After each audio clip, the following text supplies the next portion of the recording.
அன்பிற்கினிய நண்பர்களுக்கு அடியேன் நாகராஜனின் வணக்கம். நண்பர்களே, நாம் கம்ப ராமாயணத்தை படித்து கொண்டிருக்கிறோம். தேர்ந்தெடுத்த கம்பன் கவிதைகளை வாசித்து கொண்டிருக்கிறோம்.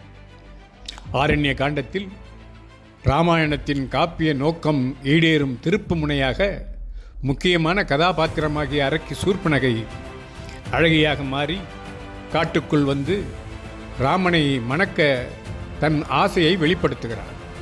ராமனோ அவளை கேலி செய்து பேசும்போது சீதை குடிலை விட்டு வெளியே வருகிறார்.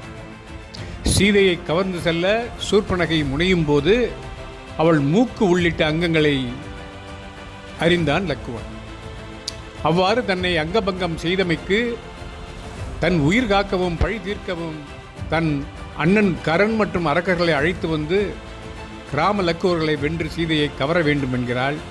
போரில் கரண் இறந்து போகிறான். கதறிக்கொண்டே அவள் ராவணன் அரசவைக்கு சென்று தன் அவல கோலத்திற்கு காரணம் இரு மானிடர்களும் அவளுடன் வந்த அழகிய பெண்ணும் தான் என்று கூறிய சூர்பனகை சீதையின் அழகை வர்ணிக்க ஆரம்பித்ததும் சீதை மீது அடங்கா விரிகொள்கிறான் ராவணன். சீதையை கவர தன் மாமன் மாரீசன் ஆலோசனையும் கேட்கிறார். மாரீசன் கூறிய அறிவுரைகளை ராவணன் ஏற்க மறுத்தான். இறுதியில் மாரீசன் பொன்மானாகி சீதை முன் தோன்றுகிறார். அவ்வாறே வந்த பொன்மான் கண்டு வியந்த சீதை அதன் மேல் ஏற்பட்ட ஆர்வத்தை ராமனிடம் கூற அவனும் அந்த மானை பிடிக்க கிளம்பிய போது லக்குவனன் ராமனை தடுத்த போதும் சீதையின் ஆசைப்படி ராமனை மான் வேட்டைக்கு புறப்படுகிறார். அந்த மாயமான் பலவாறு போக்கு காட்டியதால் அதை பின்தொடர்ந்து சென்று தாக்கும் அம்பினை ராமன் தொடுத்து மாரீசனை வீழ்த்துகிறார்.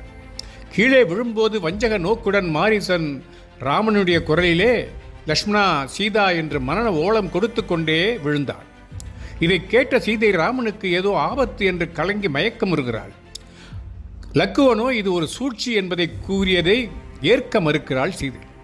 உடனே சென்று ராமனை காப்பாற்ற போகாவிட்டால் தன் உயிரை விடப் போவதாகவும் சபதமிடுகிறாள். அதை கேட்டு இறுதியில் லக்குவன் கூறுகிறான், போவது புரிவல் யான், புகுந்தது உண்டு எனின், காவல் செய் எருவையின் தலைவன் கண்ணுறும் ஆவது காக்கும் என்று அறிவித்து அவ்வழி தேவர் செய் தவத்தினால் செம்மல் ஏகினான். யான் போவது புரிவல், நான் செல்வேன், நீங்கள் சொல்லியவாறே நான் காட்டுக்குள் செல்கிறேன். புகுந்தது உண்டெனின், ஏதேனும் தீயது நேர்வது உண்டானால் காவல் செய் எருவையின் தலைவன் கண்ணூரும் ஆவது காக்கும்.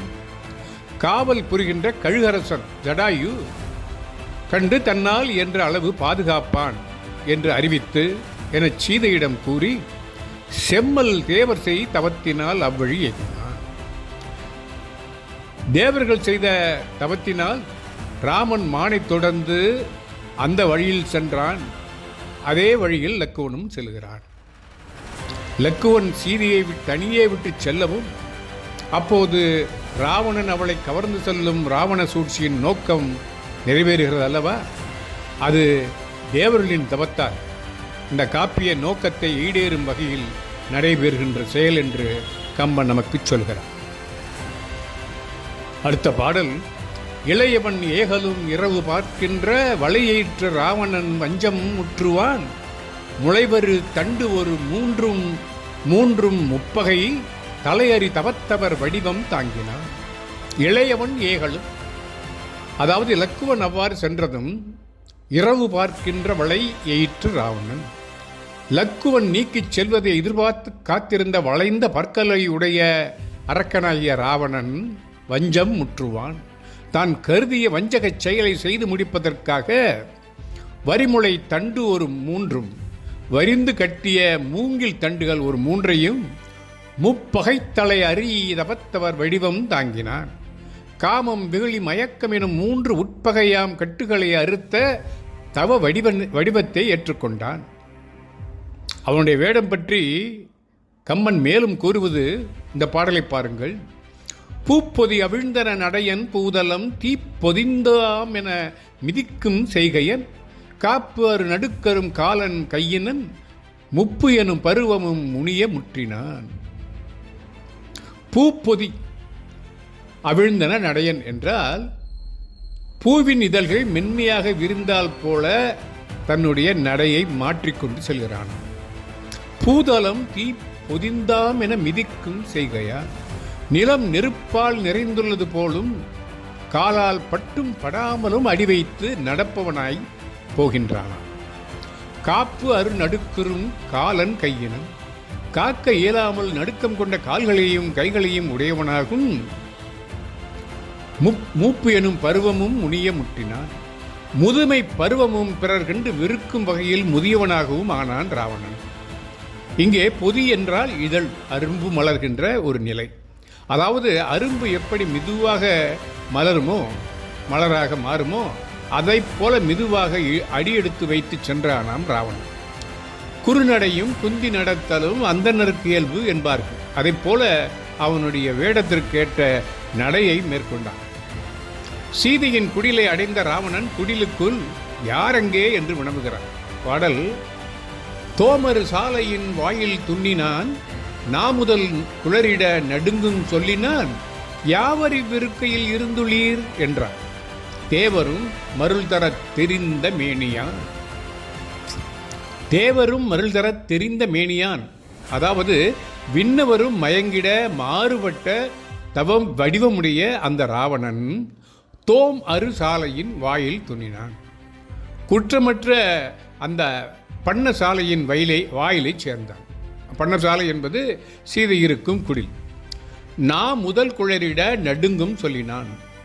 அவன் போட்ட வேடத்திற்கு ஏற்றவாறு நாவின் அடி தடுமாறி குளரும் சொல்லை உடையவனாகி யாவர் இவ்விருக்கையில் இருந்துள்ளீர் என்றான்.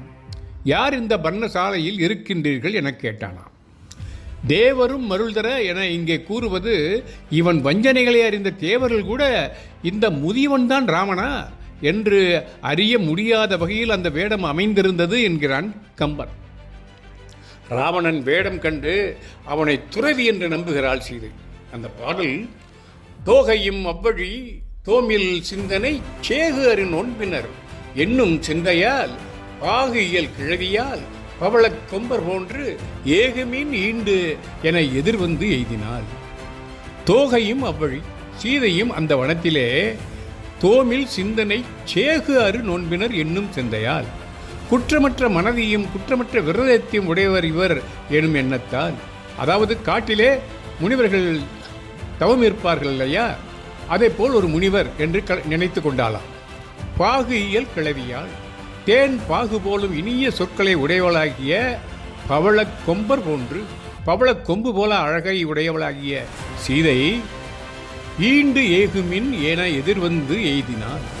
இங்கு எழுந்தருள்க, இங்கே உட்காருங்கள் என்று சொல்லி ராவணனை, அந்த கபட சந்நியாசியை வரவேற்க வந்தான். சேகு என்றால் குற்றம். தம் இல்லத்திற்கு வரும் துறவிகளை இன்சொல் கூறி விருந்தோமும் பண்பு இல்லறத்தாரின் கடமை அல்லவா? அதுபோலவே சீதை நடந்து கொண்டார். தோகை மயில், சாயலால் நடையால் சீதைக்கு இதை ஓமையாக சொல்கிறார். பாகு என்ற சொல்லுக்கு ஓமை, பவளக்கொம்பு என்பது வடிவுக்கு ஓமை. ஓமைகளின் நாயகன் கம்பன் என்பது இந்த பாடலிலும் வெளிப்படுகிறது பாருங்கள். அதற்கு அடுத்து, வெற்பிடை மதமென வேர்க்கும் மேனியன் அற்பின் நல்திரை புரள் ஆசை வேலையன் பொற்பினுக்கு அணியினை புகழின் சேர்க்கையை கற்பினுக்கு அரசியை கண்ணின் நோக்கினான். இப்பொழுதுதான் ராவணன் சீதையை நேருக்கு நேராக பார்க்கிறான் என்பதை அழகாக வர்ணிக்கிறான் கம்பன். வெற்பிடை மதமென வியர்க்கும் மேனியன், அதாவது மலையிடத்து உண்டாகும் கல் மதம் போல வேர்வையை பெருகும் உடலை உடைய அற்பின் நல்திரை புரள் ஆசை வேலையன், அன்பினால் அலைகள் புரண்டெழும் ஆசை கடலிடைப்பட்டோனும் ஆகிய ராவணன். அன்பு என்பதை விட காமம் என்பது சொல்வதே இங்கு பொருத்தம். பொற்பினுக்கு அணியினை, அழகுக்கு அணிகலமாய் விளங்குகின்ற சீதையை, புகழின் சேர்க்கையை, புகழுக்கு இருப்பிடமானவளை, கற்பினுக்கு அரசியை, கற்பு எனும் பண்பிற்கு அரசி போன்ற சீதையை கண்ணின் நோக்கினான். தன் கண்களால் பார்த்தான். வெற்பு என்பதை மலை போன்ற யானை என ஆகுபெயராய் கொண்டு யானை சிந்தும் மதத்தின் மேல் ஏற்றி கூறலாம். காமம் கடல் போல பெருகுதலில் ஆசை வேலை என இங்கே உருவகிக்க பெறுகிறது. இதனை காதலின் தானும் கடலினும் பெரிதே எனவும் காம கடும் புனல் எனவும் திருக்குறள்களில் வருவதை ஒப்பு நோக்கலாம். இங்கு பொற்பினுக்கு அணி என்று குறித்தது போன்று முன்னர் மிதிலை காட்சி படலத்திலே அழகு எனும் அவையும் ஓர் அழகு பெற்றதே என்று கம்பரே வர்ணித்துள்ளது நம் கவனத்தை ஈர்க்கிறோம். பின்னர் அனுமன் கூட பின்னேலே சொல்வான், கண்டனன் கற்பினுக்கு அணியை என்று ராமனிடம் சொல்வான். இதுவரை சீதையை உருவெளியாக, அதாவது மனதிலே மட்டும் பார்த்து கொண்டிருந்த ராவணன் முதன் முறையாக அந்த தன்னுடைய ஊன கண்ணால் அவனை நோக்கினான் என்று கம்பன் கூறுகிறார். இந்த மட்டில் இந்த பகுதியை நிறைவு செய்கிறேன். இனி அடுத்த பகுதியில் ராவணனுடைய அடுத்த கட்ட நடவடிக்கை என்ன என்பதை நாம் விரிவாக பார்ப்போம் என்று கூறி உங்களிடமிருந்து விடைபெறுகிறேன். நட்புடன் நாகராஜன். வணக்கம்.